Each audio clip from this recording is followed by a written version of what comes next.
Betrayal cuts deeper than you think. The psychology and philosophy of broken trust, betrayal, is not merely a breach of trust. It is the psychic equivalent of an earthquake. The ground doesn't just tremble, it disappears. When it happens by a lover, a friend, or someone you leaned on for years, you don't just lose a person, you lose the rules of your world. Everything you thought was solid, safe, and true about your life suddenly turns to smoke. The collapse is total. And the pain you feel isn't just sadness. It is the roar. It is agonizing scream of your mind losing its most cherished illusion. The pain is heart-wrenching, something no one should experience. The illusion of safety. Most people think the pain is about the lie, but it's actually about reality. Our mind is built on two drives. First, the pleasure principle. This is the deep, a childish wish that everything should be safe, that love should guarantee security, and that the people we choose would never hurt us. It's comfortable. It's what allows us to sleep at night. We build our lives inside this warm, cozy fantasy. Betrayal is the moment the cold, hard reality principle shoves its way in.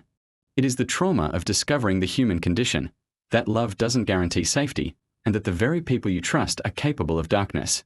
The sheer agony you feel is the friction, the beautiful, comforting lie you wanted to be true fighting the brutal, ugly truth of what is. This is why the event can leave you physically sick and confused. Your entire internal system is short-circuiting. Because the law of your personal universe, the law of safety, has just been repealed. The psychological cut of betrayal runs so much deeper than simple heartbreak. It feels ancient. And Jung tells us it is. The massive, overwhelming feeling. The disproportionate suffering is because the betrayal doesn't belong only to the present think of our ancestors. It activates the exile archetype. To be betrayed meant to be cast out. To be alone. It meant losing the protection of the tribe, the family, the community. Back then, being betrayed was often a death sentence. When you are betrayed today, your modern mind processes the event, but your primal, deep unconscious mind feels that ancestral, existential terror. It is the raw, biological fear of being left to die alone, unprotected, and vulnerable in a hostile world. This is why the pain feels like an existential crisis, not just a relationship issue. It's your soul screaming that its survival is under threat. Before we dive deeper, let us know in the comments where you're watching from. We'd love to hear from you. And do not forget to hit that subscribe button so you never miss any of our upcoming videos. We have talked about the betrayer and the fear of exile. Did they do this to me? It is, how could I have been so blind? The search for the answer forces you to stop looking outward at the person who hurt you and look inward at the only mirror you truly fear, your own shadow. As we move further, we will confront this brutal truth. We will use existentialist thought to show how you, unknowingly, were complicit in the structure of your own collapse. Don't go anywhere, because the most painful part of the journey is the one that leads directly to your greatest power. Previously, we faced the shock. Now, we face the mirror. Because the most powerful healing doesn't start with forgiveness for them, it starts with honesty for yourself.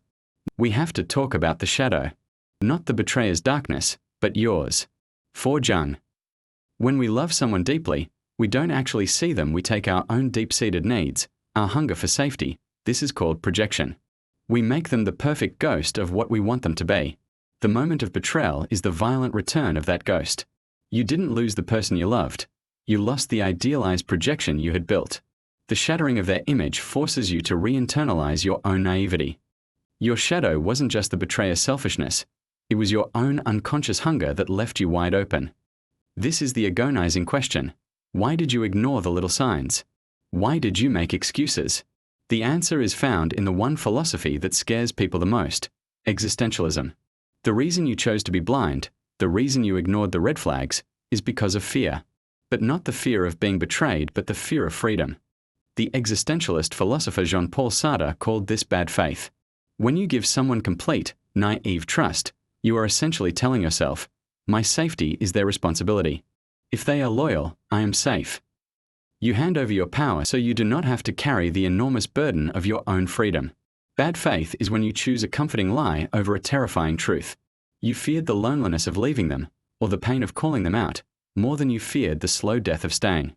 Betrayal is a cruel gift because it is the world yelling at you. You are solely responsible for your own boundaries. You are a free, solitary person, and you cannot delegate your well-being to anyone else. This recognition shatters the comfortable narrative of I was wronged and changes it to I betrayed myself by being blind. The truth is, your deep self, your subconscious, your intuition, was sounding the alarm long ago. You had a hunch, and not in your stomach, a chilling little thought, but you silenced that wise, cynical part of you in favor of the comfortable lie. The pain you feel now is the cost of that self-betrayal. The shadow is not just the dark stuff. It is also the repressed instinct, the part of you that knows how to fight, how to protect, and how to say no. This crisis forces you to integrate that voice you drowned out. The lesson here is that you can no longer afford to be naive. You must become lucid. You must become a watcher. This realization, that you were responsible for the structure of the collapse, is the final psychological death. But the death of the naive self is not the end of the journey. It is the necessary fuel for the next part. We are done with lamenting. We are done with analyzing the wound.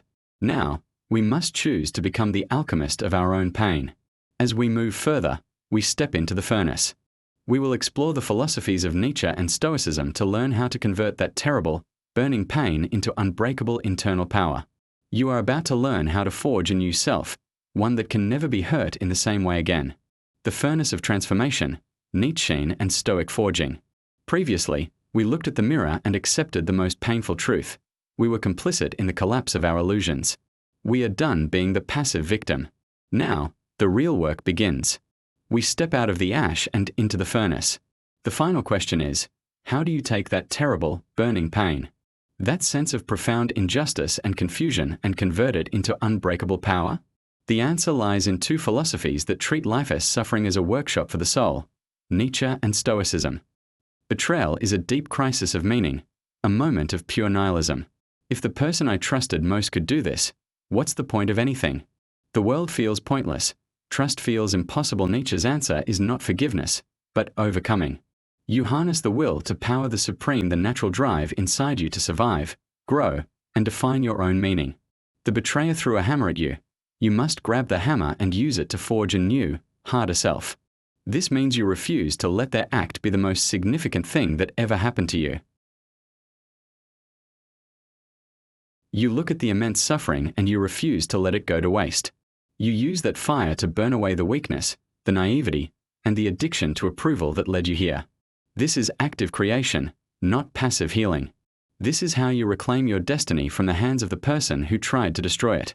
But how do you sustain that fire without becoming consumed by bitterness and rage? That's where the discipline of Stoicism steps in.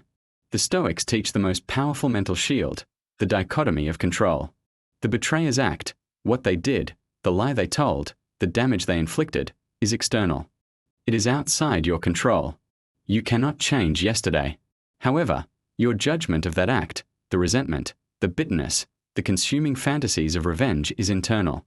It is entirely your choice. Marcus Aurelius taught us, the true battle is not with the betrayer, it is with your own mind's desire to cling to the victim role. You must be ruthless in protecting your inner peace. The betrayal was a fact. The bitterness is an opinion you keep choosing to harbor. Focus all your will and all your energy on building an internal citadel of self-worth that no external act of disloyalty can ever breach. The highest form of this resilience is the synthesis of both schools. The love of fate, or amor fati. You don't just endure the betrayal. You don't just survive it. You actively will it to be so. You look back at the most painful event and say, I wouldn't change a thing about this moment, because it was absolutely necessary to create the person I am today. The betrayal was not a cruel accident. It was a brutal prerequisite for your evolution. By accepting the trauma without self-pity, you gain a wisdom, a scar tissue, that those who live in comfort can never possess. The pain ceases to be a burden and becomes your most valuable teacher. You have survived the collapse. You have faced the shadow. You have endured the fire. The individual who has completed this process is no longer just healed. They are whole. In this final part, we will explore the last stage of this journey, individuation. We will discover how this process replaces fragile, naive trust with an unbreakable, conscious certainty, the final, mythic awakening that proves you are, at last, ready for your true story. Join us for the climax of this journey. You have survived the collapse. You have faced the shadow. You have passed through the fire of Nietzsche and the stillness of the Stoics. The journey of betrayal culminates in individuation, the Jungian process of becoming a whole human being. The person who emerges from this fire is no longer merely healed. They are forged.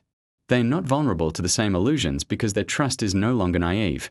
It is conscious, a clear-eyed choice, not a blind default setting. The awakened self no longer seeks fragile security by projecting their needs onto others. They have traded that weak, external fantasy for unbreakable internal certainty. You have learned that the only person whose loyalty you can truly control is your own. This new clarity allows you to see the world with a profound lucidity. You recognize the subtle patterns of manipulation.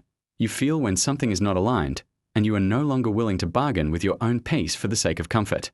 You are more selective, but paradoxically, you are also more capable of authentic love, because you love from a place of wholeness, not neediness. This experience isn't just psychology. It is the oldest story on earth, the mythic rite of passage. Great figures throughout history, tested by gods and men, have faced this wound. Even Jesus Christ was betrayed with a kiss. It is always betrayal that marks the threshold where the ordinary, naive life ends, and the extraordinary, awakened life begins. So I ask you, now, not as a listener but as a fellow traveler, what will you do with your betrayal? Will you let it chain you to the ruins of yesterday?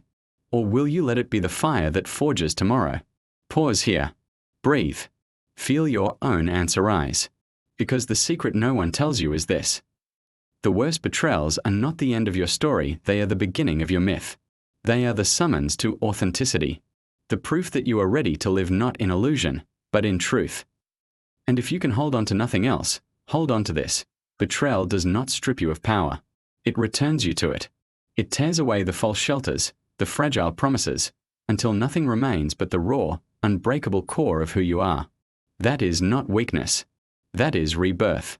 If these words have stirred something in you, if this journey through shadow and fire has reminded you of your own strength, then let this not be where it ends. Share your story in the comments. How did betrayal change the path of your life?